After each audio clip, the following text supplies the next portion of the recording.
रहीम के founder mister Imran वाहिद से गुजारिश करूंगी, प्लीज सबसे गुजारिश है कि पुरजोर तालियों के साथ इनका इस्तकबाल कीजिए। इमरान वाहिद।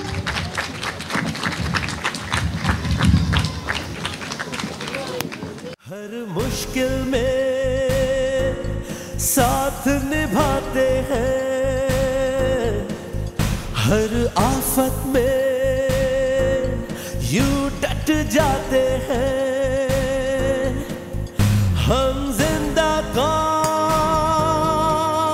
कहलाते हैं, हम जिंदा कौम कहलाते हैं। जी नाज़रीन, इस वक्त हम नूरुद्दीन साहब के यहाँ मौजूद हैं, जहाँ जश्न आज़ादी की सेलिब्रेशंस के लिए इन्होंने एक एहतमाम किया है। आप सब जानते हैं नूरुद्दीन साहब को, जिनको हम मुन्ना भाई कहते हैं। इनके प्रोग्राम्स आप अर्रहमान अर्रहीम नेटवर्क पे देखते रहें। आज हमारे साथ इस महफ़िल के अंदर एक बहुत ही मोहतरम शख्सियत, जो हमारे मुल्क की आन, हमारे मुल्क की शान, हमें बड़ा फ़ख्र महसूस होता है कि हमारे मुल्क में ऐसे लोग भी हैं जो इतने टैलेंटेड हैं, जिन्होंने अपने स्किल, अपने आर्ट, अपनी मेहनत और अपनी काविशों के ज़रिए जो है पाकिस्तान का नाम पूरी दुनिया में रोशन किया।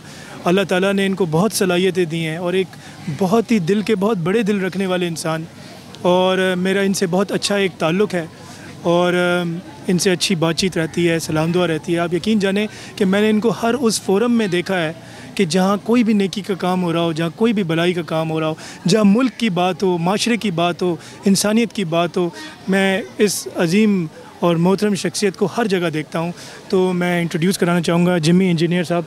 अस्सलाम वालेकुम सर। वालेकुम सलाम। सर आप कैसे हैं? ठीक हैं? आपको जश्न आज़ादी मुबारक। आपको भी और पूरी कौम को। और मैं समझता हूँ कि नूरुद्दीन साहब को सबसे ज़्यादा मुबारकबाद देना चाहिए कि उन्होंने अवेयरनेस पाकिस्तान के हवाले से ये स्पेशल लोगों को गैदर किया है। और मैं समझता हूँ कि बड़े कम लोग ये दर्द रखते अपने दिल में कि स्पेशल लोगों का ख्याल करें या उनके साथ इंटरेक्ट करें या उनको प्रमोट करें या उनको माशरे का एक अहम हिस्सा बनने में मदद करें। तो मैं उनको दिली मुबारकबाद देना चाहता हूँ ये 14 अगस्त के हवाले से कि उन्होंने इतनी अच्छी महफ़िल यहाँ सजा दी हैं जहाँ लोग एंजॉय कर रहे हैं और ऐसे लग रहा है कि ये माशरे का अहम हिस्सा है। सर आप कुछ थोड़ा सा बताएंगे, इस 62nd ईयर्स कंप्लीट हो गए हैं, 63rd ईयर स्टार्ट हो गया हमारी इंडिपेंडेंस का, जहाँ आज हमारा मुल्क खड़ा है, हम एज़ अ कौम खड़े हैं। तो आप क्या समझते हैं कि हमें एज़ अ कौम, as a nation, as a country हमें क्या करना चाहिए?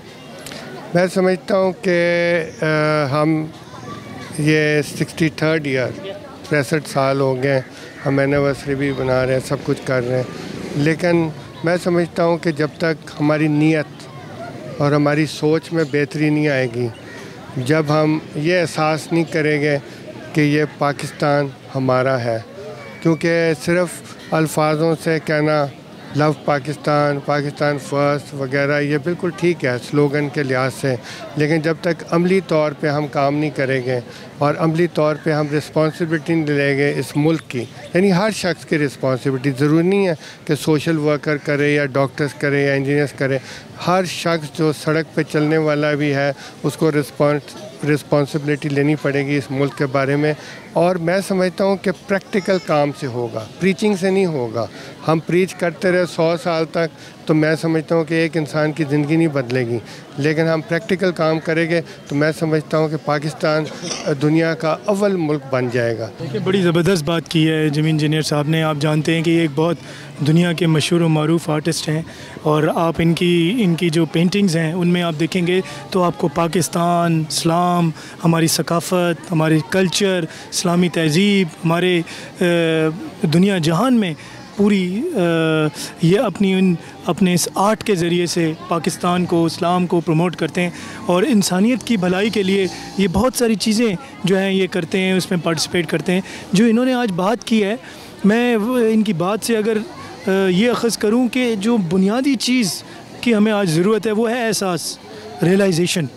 जब तक हम एहसास नहीं करेंगे, रियलाइज़ नहीं करेंगे, तो हमारी आँखों पर, हमारे सामने ये कर्टन, ये पर्दा पड़ा रहेगा और हम इसी तरह अंधे होकर एक डायरेक्शन में चलते रहेंगे। तो रियलाइज़ करने का वक्त आ गया है। जश्न मनाएं लेकिन रियलाइजेशन ज़रूर करें, एनालाइज़ करने का वक्त है, ये अकाउंटेबिलिटी का वक्त है हमारी अपनी एज अ नेशन। हमें सोचना चाहिए हम क्या कर रहे हैं और कहाँ जा रहे हैं, हमारे आने वाले बच्चों का क्या होगा। इस मुल्क का मुस्तकबिल हमारे बच्चों के मुस्तकबिल के साथ जुड़ा हुआ है। इस मुल्क की शनाख्त हमारे बच्चों की शनाख्त के साथ, उनकी बका के साथ जुड़ी हुई है। इसलिए हमें ये रियलाइज़ करना बहुत ज़रूरी है। सर, एक फ़ाइनली चीज़ मैं ये कहना चाहूँगा, एज अ कौम हमारा जो एक मिजाज है जिसमें आप देखते हैं कि बहुत सारी खामियां हैं, कुछ चीज़ें ऐसी आपने देखी होंगी कि जो हमारे प्लस पॉइंट्स हैं, वो क्या हैं? हमारे प्लस पॉइंट ये है कि हमारे लोग सीखने के लिए तैयार है, जो कोई शख्स उनको गाइड करने के लिए तैयार हो।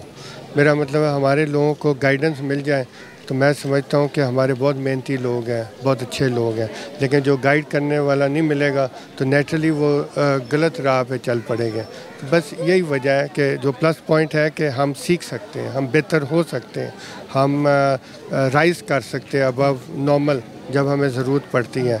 तो ये सारी चीज़ें हैं क्वालिटीज़ हमारी, लेकिन हम समझते हैं कि सारे लोग ये रियलाइज़ कर लें तो मैं समझता हूँ कि हमारा मुल्क की इज़्ज़त सारी दुनिया में हो सकती है। Sir thank you so much. Sir final कोई लास्ट चीज़ आप हमारे नाज़रीन को कुछ कहना चाहिए? बस मैं इस प्रोग्राम के हवाले से शुक्रिया अदा करना चाहता हूँ नूरुद्दीन साहब का भी, जिन्होंने मुझे बुलाया। आप जैसे इतने मोतबर और एनलाइटेंड लोग यहाँ बैठे हैं, तो मैं समझता हूँ कि मुझे होप है कि ये मुल्क एक दिन अजीम मुल्क बनेगा, क्योंकि इसके लोग अजीम हैं, लेकिन सिर्फ हमें थोड़ी सोच तब्दील करनी पड़ेगी। Thank you so much sir, thank you so much.